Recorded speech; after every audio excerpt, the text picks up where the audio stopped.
ॐ अखण्डमण्डलाकारं व्याप्तं येन चराचरं तत्पदं दर्शितं येन तस्मै श्रीगुरवे नमः। अज्ञानतिमिरान्धस्य ज्ञानाञ्जनशलाकया चक्षुरुन्मीलितं येन तस्मै श्रीगुरवे नमः। गुरुर्ब्रह्मा गुरुर्विष्णु गुरुर्देवो महेश्वरः गुरुर्साक्षात् परब्रह्म तस्मै श्रीगुरवे नमः। स्थावरं जङ्गमं व्याप्तं यत्किञ्चित् चराचरं तत्पदं दर्शितं येन तस्मै श्रीगुरवे नमः। मन्नाथ श्री जगन्नाथ मद्गुरु श्री जगद्गुरु मदात्मा सर्वभूतात्मा तस्मै श्री गुरवे नमः।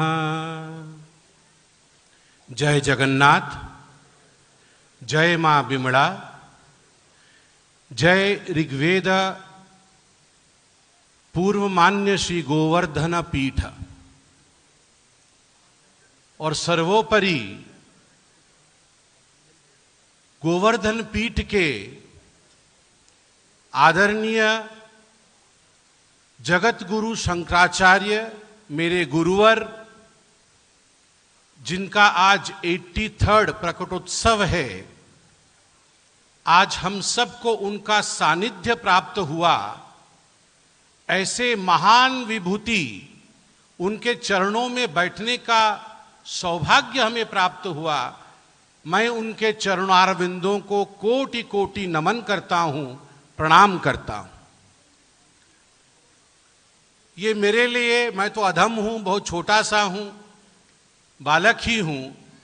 ये मेरे लिए बड़ा गर्व का विषय है। मेरे नेता बैठे हैं सामने, माननीय धर्मेंद्र प्रधान जी बैठे हैं, रेखा गुप्ता जी मेरी बड़ी बहन बैठी हैं, माननीय दिनेश जी बैठे हैं, और सर्वोपरि गुरु जी का और महाप्रभु जगन्नाथ का आशीर्वाद रहा होगा कि मुझ जैसे एक साधारण व्यक्ति को इतने बड़े धर्म क्षेत्र और धाम का राजनैतिक प्रतिनिधित्व करने का मौका मिला, अवसर मिला। और मुझे पता है यह एक साधारण अवसर नहीं है। गोवर्धन पीठ जहां हो, 4 पीठ आदि शंकराचार्य जी ने स्थापित किया।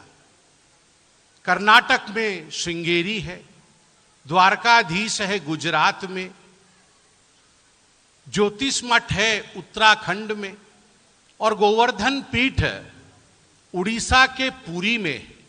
आप सोचिए हम कितने भाग्यवान हैं, मेरा प्रदेश कितना भाग्यवान है, मेरा क्षेत्र कितना भाग्यवान है कि स्वयं शिव पुराण में, वायु पुराण में जिनको शिव का अवतार बताया गया, वैसे आदि शंकराचार्य ने हमारे धाम जगन्नाथ धाम में गोवर्धन पीठ की स्थापना की। और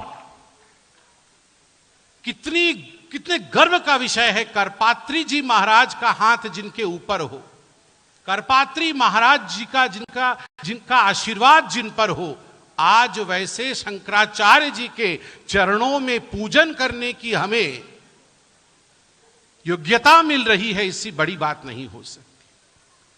मैं केवल इतना बताना चाहता हूं, क्योंकि समय का बंधन है। आप में से बहुत लोग केवल हमारे गुरुवर के आध्यात्मिक रूप को देख रहे होंगे, मगर इनका रूप ऐसा अनन्य है कि अध्यात्म के अंदर सारे विधाओं को उन्होंने समेट कर रखा है। यह ऐसे एक विलक्षण व्यक्तित्व है जो वैदिक गणित, यहां तो सब गुरु जी के शिष्य बैठे हैं, सभी को पता है, मगर दूरदर्शन के माध्यम से जो लोग सुन रहे हैं उनको यह जानना अनिवार्य है। वैदिक गणित में 20 से अधिक ग्रंथ मान्यवर गुरु जी ने लिखा है। और आज भी नासा जैसी बड़ी संस्थाएं जब वो विकट परिस्थिति में होती है और उन्हें किसी प्रकार का निर्देशन या मार्गदर्शन की आवश्यकता पड़ती है, तो आप मत सोचिए कि केवल गुरुजी प्रवचन करते हैं, वो मार्गदर्शन नासा जैसे संस्था को भी देते हैं। वर्ल्ड बैंक को अगर किसी प्रकार की विकट इकोनॉमिक परिस्थिति का सामना करना पड़ता है तो गुरुजी से आर्थिक विषयों पर भी चर्चा करने से वो नहीं चूकती है। यह केवल भारतवर्ष में जगन्नाथ धाम पुरी में संभव है कि इस प्रकार के महामानव हमारे यहां है, शंकराचार्य, जगत गुरु शंकराचार्य जी के रूप में, कि केवल सनातन नाम मात्र नहीं, सनातन अपने जीवन में इन्होंने जिया है। हर विधा में पारंगम, हर विधा को आगे बढ़ाने की क्षमता, और कभी भी अपने आप को प्रदर्शित नहीं करना, हमेशा पर्दे के पीछे रह के प्राणी मात्र का कल्याण करना। और जब मैं महाराज जी के विषय में पढ़ता हूं तो मुझे याद आता है कि किस प्रकार से गो हत्या बंद करवाने के लिए, गो संरक्षण के लिए उन्होंने जेल में भी समय काटा है, अपना अपना सर्वस्व न्यौछावर किया है गो माता के लिए और हमारी संस्कृति के लिए। इस धरोहर को हमें बचाना है, इस सनातन को हमें बचाना है, इस भारत के लिए हमें आगे बढ़ना है।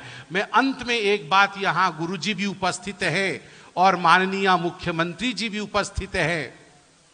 हमारी मुख्यमंत्री दिल्ली की बहुत ही भोली और बहुत अच्छी है, मेरी बड़ी बहन है। अभी 27 तारीख को जगन्नाथपुरी में हम सब के आराध्य देव महाप्रभु जगन्नाथ जी का रथ यात्रा निकलने वाला है। मैं आप सभी को निमंत्रित भी करूंगा। वैसे तो माननीय गुरुदेव जी यहां मौजूद हैं। 2 दिन पहले दिल्ली में एक रथ यात्रा हुई, माननीय मुख्यमंत्री जी ने उसमें भाग लिया। तो मैंने तुरंत फोन किया और कहा कि दीदी, रथ यात्रा का समय स्कंद पुराण में स्वयं भगवान जगन्नाथ जी ने तय कर दिया है कि तिथि अनुसार ही रथ यात्रा हो सकती है। दीदी ने फौरन कहा, अच्छा मुझे यह विषय ज्ञात नहीं था, मैं तुरंत अभी निर्देश करती हूं कि दिल्ली में कहीं भी तिथि से बाहर रथ यात्रा नहीं होगा। महाप्रभु की जो तिथि है उस तिथि के हिसाब से ही रथ यात्रा होगा। ये दीदी ने तुरंत कहा और उन्होंने कहा, मुझे विषय पता नहीं था, मुझे ये ज्ञात नहीं था, इसलिए मैं रथ यात्रा में भाग लेने चली गई। मैं तो परम भक्त हूं महाप्रभु जगन्नाथ जी की और मैं परम भक्त हूं हमारी स्वामी जी की। जो भी जगत गुरु जी का आदेश रहेगा मैं उसी प्रकार से धर्म का पालन करूंगी। मैं उन्हें भी धन्यवाद देती हूं। मैं धन्यवाद देता हूं माननीय धर्मेंद्र प्रधान जी का कि उंगली पकड़ करके पहली बार जगत गुरु शंकराचार्य जी के पास लेने का काम उन्होंने ही किया था। मुझे जो आशीर्वाद आज गुरु जी का प्राप्त हुआ है उनमें उनका एक बहुत बड़ा कर्तृत्व रहा है। मैं पुनः गुरु जी के चरणों में कोटि कोटि वंदन करते हुए, सनातन को वंदन करते हुए अपने वाणी को विराम दूंगा। सभी 2 हाथ ऊपर उठाकर कहेंगे, जगत गुरु शंकराचार्य महाराज की, जगत गुरु शंकराचार्य महाराज की जय। जगन्नाथ, जय जगन्नाथ, जय जगन्नाथ। धन्यवाद। वीके न्यूज, राष्ट्र के नाम।